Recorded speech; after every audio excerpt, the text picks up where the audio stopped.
गांव के ऊपर एक पहाड़ी पर एक पुरानी हवेली थी।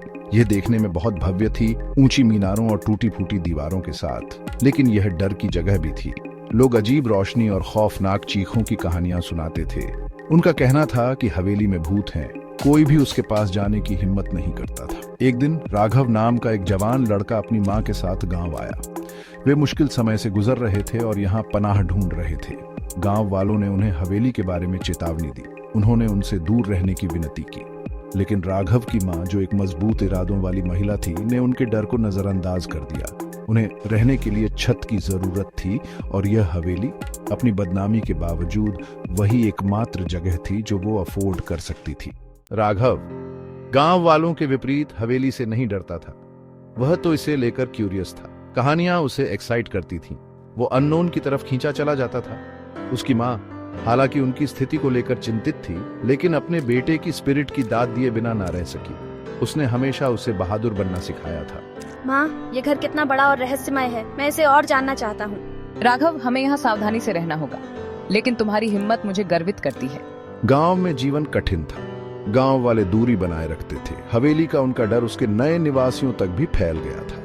राघव अपने दिन आसपास के जंगलों की खोज में बिताता था, प्रकृति में सुकून पाता था। लेकिन रहस्य में डूबी हवेली ने उसकी नजरें लगातार अपनी ओर खींची रही। एक दोपहर, अब और आकर्षण का विरोध करने में असमर्थ, उसने अंदर जाने का फैसला किया। हवेली के अंदर की हवा सड़ांध की गंध से भरी हुई थी। हर तरफ धूल ही धूल थी।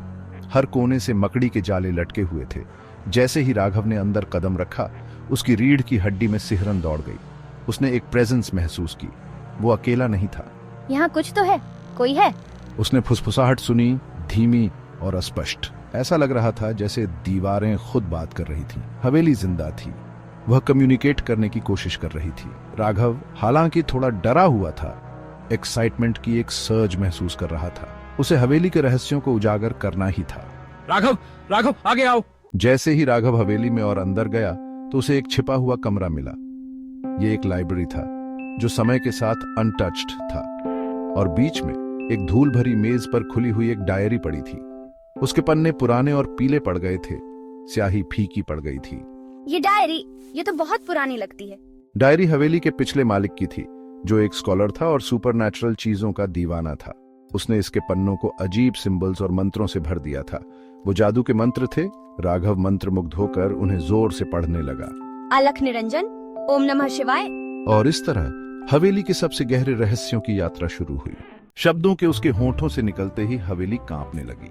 The whispers, they're growing louder, turning into distinct voices.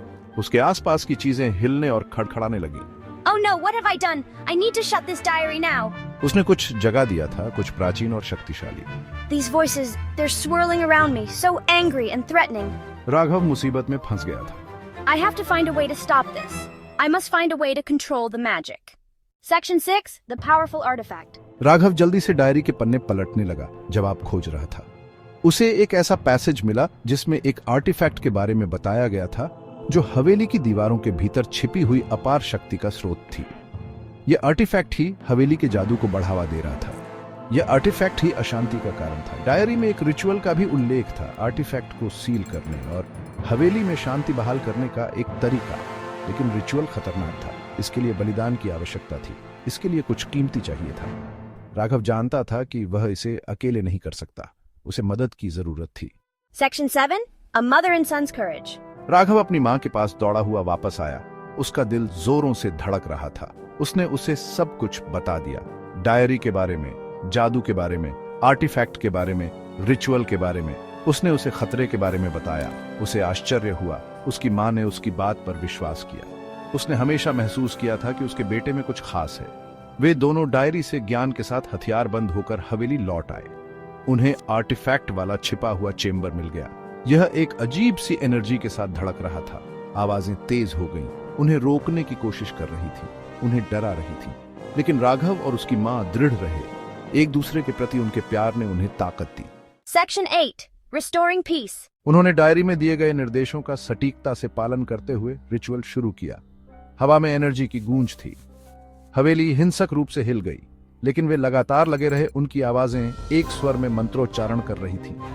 यह एक अनदेखी ताकत के खिलाफ लड़ाई थी। उनकी इच्छा शक्ति की परीक्षा थी। अंत में प्रकाश की एक चमकदार किरण के साथ आर्टिफैक्ट शांत हो गया। आवाजें बंद हो गई, हवेली शांत थी, रिचुअल पूरा हो चुका था, आर्टिफैक्ट को सील कर दिया गया था, शांति बहाल हो गई थी। Section 9, A New Dawn. अगली सुबह एक बदली हुई हवेली पर सूरज उगा।